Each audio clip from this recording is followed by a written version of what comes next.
It's ironic that the best scene in James Gunn's Superman is an interview-turned-argument between Clark Kent and Lois Lane that feels almost like a stage play, and it's representative of the biggest issue I have with this movie, that almost all the ways Lois questions Clark's actions and character in this scene are completely undone and forgotten throughout the runtime. That's right, I didn't like this movie very much, and if you're here to be angry and tell me I'm an idiot, you can save your energy. A lot of people on Letterboxd already did that for you. The discussion around this film has been very tense, with a lot of people saying it's as though those on the other side of things saw a completely different movie. There are like fundamental differences in how people are actually experiencing it, and a lot of that stems from the very broad spectrum of expectations and context that people are entering it with, both as this first Superman movie and the first movie in James Gunn's great new DC universe. Some people wanted more of an origin or standalone story reminiscent of Richard Donner. Some people love the feeling of being thrown into the middle of that comic book chaos. From where I'm sitting, you can make any of those things work if you execute them well, and even if I admittedly probably would have preferred a more standalone superhero film, I love James Gunn's ensemble films like Guardians of the Galaxy and Suicide Squad. The found family, the banter, the underdogs, he's so good at it. But for Superman, what it comes down to for me is that if you look at this overstuffed, zany comic book adventure on a deeper level, I think in trying to both set up a new universe and fit Superman into his sensibilities and formula that we all love in the Guardians films, James Gunn overcomplicated this to the point of contradicting, undermining, and abandoning his own thematic and narrative ideas that often didn't even need to be there in the first place. Gunn does so much gesturing here at who Superman is and ideas of morality that in many ways aren't supported by his own film. It's a really tricky issue, especially because there's so much going on in the movie, and I've been surprised to see that people who feel positively or negatively about the film often agree on these points, but are just coming away being different levels of okay with that. And I think it often has to do with that comic booky Saturday morning cartoon feeling of the film. I personally think because of that structure and because so much goes underdeveloped, audiences are having to fill in gaps that they shouldn't have to. Maybe you don't think it's that deep. If you don't, I don't know why you're watching a video about it, but to me, it is. It always is that deep. So my goal here is to lay those things out and explain why I don't think they work, talk about things that I do like, etc. But as always, let me know what you thought of the movie. I'm not fighting with anyone. I'm not a Snyder bro. I'm not part of whatever all of that is. I just have thoughts, same as any other movie. The one thing it seems like everyone can agree on here that we can start with is that the casting and performances are pitch perfect. I think Nicholas Hoult, Rachel Brosnahan, and David Corenswet are the backbone of the film, and they are so much of what makes these relationships work. Nicholas Hoult was my personal favorite. He's just so perfect as this whiny, weaselly sadist. There's one shot of him where he looks like he's getting off on causing people pain. I don't know if anyone can outdo Christopher Reeve for me and his little smirk, but David Corenswet is so charming as this younger Boy Scout version of Superman. And it's been really delightful to discover he's not so different in real life, and I think it's so funny that he's taking every opportunity to talk about Star Wars in interviews. He and Rachel Brosnahan are great individually, but their chemistry together is so much of what makes this Clark and Lois relationship work when we don't get to see the beginning of it. And this has been argued in parallel with how Gunn didn't do any sort of origin story stuff here, something that I don't feel is inherently a bad thing, but I do think there are elements of this that feel weirdly like we have been plopped into a sequel. Like, sure, I know how the concept of Superman works, but what's this Superman's story? Because clearly it's different from other iterations. It does feel like a bit of a loss to not see this Clark and Lois meet, to not see him have to balance his identities and her eventually find out who he is. And that's all on top of the fact that we don't actually get to see them together that much in this movie. I think the scenes between the two of them are some of the best in the film, and I'm able to enjoy the chemistry between the actors, but because there's so much noise in between those moments, I didn't feel like I could be fully enamored by the moment. The way this movie looks has also been a hot debate since the trailers were coming out, and that conversation ranges from the lighting and color grading to the VFX to the camera techniques. It's been compared to The Flash, and James Gunn did work with Henry Bram, who was the cinematographer for The Flash, but Gunn has also worked with him on the first two Guardians movies and the Suicide Squad as well. so this isn't like a new collaboration. People got mad at me for saying it looks bad, but I just do. I think it's kind of a surprisingly ugly movie. James Gunn has a visual style. He's clearly trying new things here, and if you like it, that's great, but I am personally just not on board with the blown out white skies, the backlighting, the teal tint. I'm surprised that so many people are calling it uniquely bright and colorful because it has color, certainly, but there are so many scenes that are like contrastless sludgescapes. Metropolis has zero identity and atmosphere, except for during the night scenes, actually. The night scenes are lit very nicely, and I think I much prefer Henry Bram's style during those moments, but I do think this movie just looks worse than their previous collaborations, like Guardians 2 and The Suicide Squad. James Gunn has some action trademarks we've seen before, but here they're really leaning into the fisheye, the wide-angle lenses. It's a really unique feeling when we fly with Clark. I wasn't in love with those things here. I think the closest it got for me was the Mr. Terrific scene at the beach camp, but I still think it, like, compared to similar scenes like the big Yondu sequence in Guardians 2, it feels minor and not fully realized. So I sound mean, but it's just how I feel. Clark's parents, both Kryptonian and Earthling, are probably the most mad people have been about this film, besides all the like Superman has gone woke bullshit. Big changes to lore often don't go over very well, at least at first.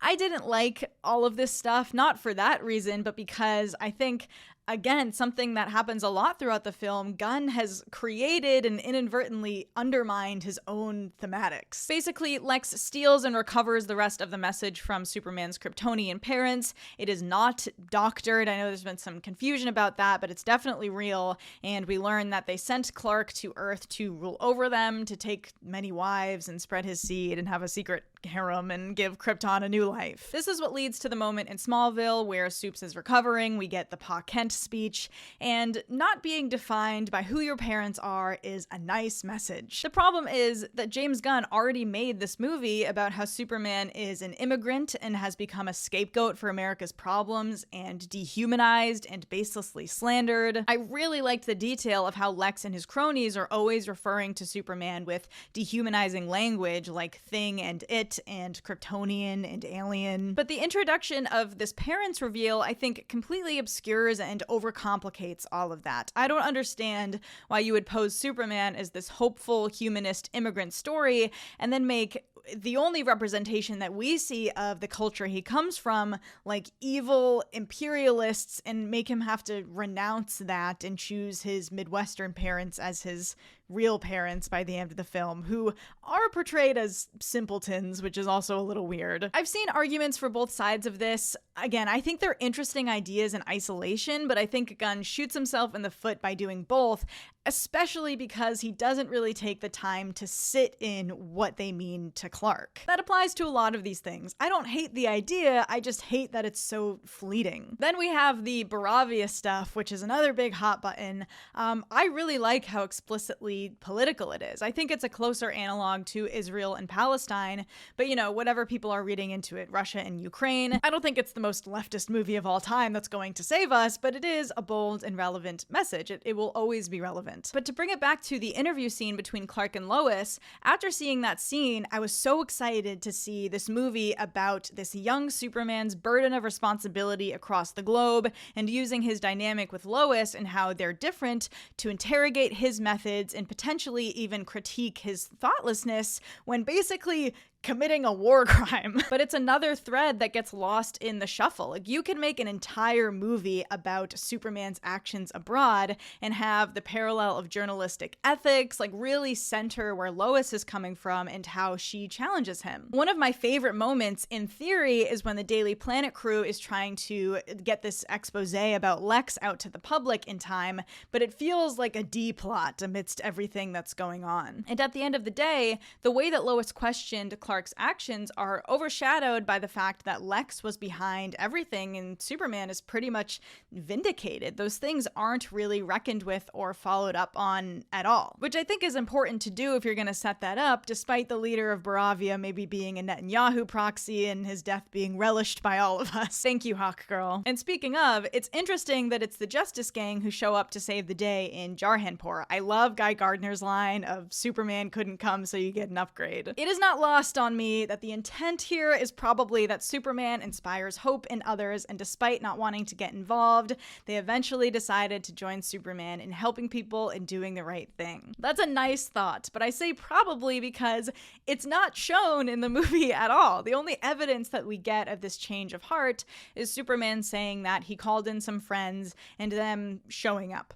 If that's enough for you, power to you, but considering how significant this is to the plot and ethics of the characters, it's another example of so much just not getting enough screen time. Like, it feels like a lot was cut from the film, and I think it does take away from the impact of things like that. I also have general questions about how the Justice Gang even works. They're corporate superheroes for Lord Tech, Maxwell Lord's company. The name is said like once or twice in passing.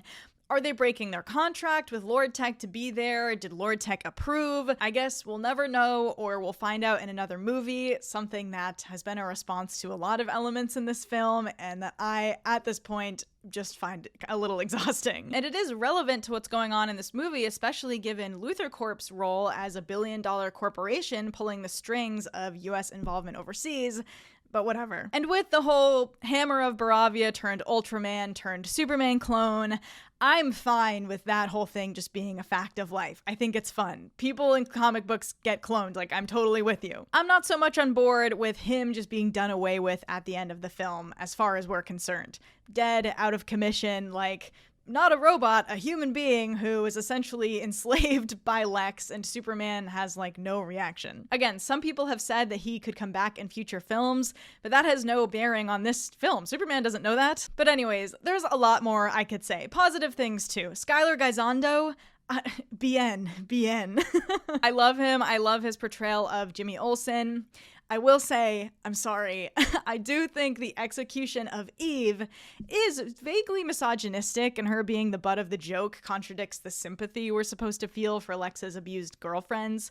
James Gunn moment. But I think it's mostly just a poorly designed gag. Like, if you make her annoying, we understand why Jimmy doesn't like her. If you make her hot and tolerable and Jimmy turns her down, it's funny. That's like a classic trope. I don't know why he didn't do it that way. I love Eddie Gathegi as Mr. Terrific. I'm so glad he seems to universally be the fan favorite. I don't need your help. I'm goddamn Mr. Terrific. That's like my favorite line reading in the movie. I loved how all the Justice Gang characters are ultimately taken seriously despite being silly in certain ways and being comic relief, because Gunn is the guy to do justice to that kind of hero. If I'm honest, I think you can feel his passion come out more when he's dealing with those characters, both in the banter and even the action, like with the big Mr. Terrific sequence, but also that he gets to revel in violence through those characters in a way that he can't with Superman. He gets to play more into his strengths and natural inclinations. So I'll stop harping. I didn't want to rehash stuff that people have said a million times over.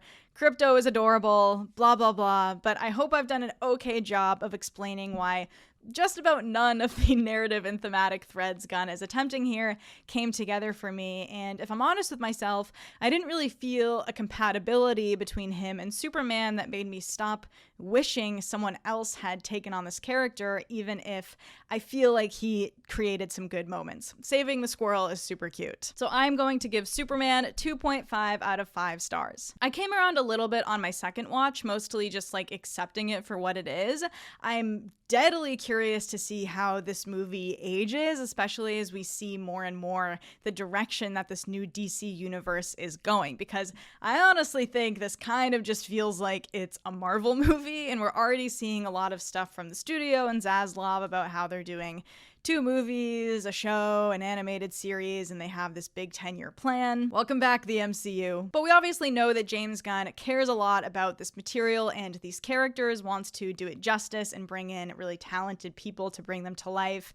I love Millie Alcock. I'm really excited to see her more as Supergirl. But let me know what you guys thought of Superman. What do you think is going to happen with the future of DC? Don't forget to like and subscribe and keep an eye out for more videos soon. Thanks for watching.